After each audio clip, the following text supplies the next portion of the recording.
fact that we bring you the very best, and that's indicative of this man right here, the World Heavyweight Champion. You can say no more than that.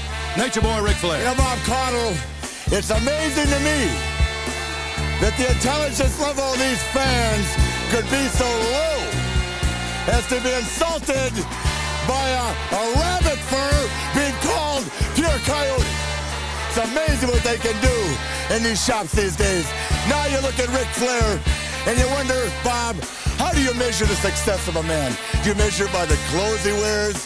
That would make me number one. Do you measure it by a big house, big cars? Do you measure it by the number of women, the number of conquests? Huh? If you measure it by all those, then Ric Flair's number one.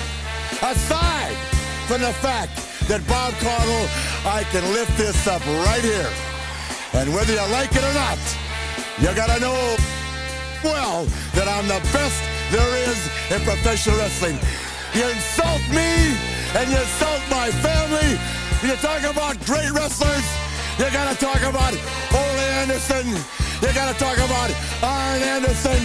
You gotta talk about Tully Blanchard. You gotta talk about that stud, the Barbarian.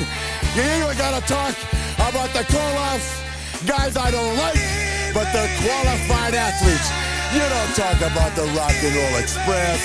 You don't talk about Magnum out here telling the whole world what a bad apple he is. If you think you're a bad apple, Magnum, jump on, buddy, because the back door's always open. Dusty Rhodes, 86, gonna be a real big year for you, because the Andersons and I are gonna see firsthand that, brother, we put a ticket in your hand to nowhere land forever and ever. World Champion Nature Boy Ric Flair.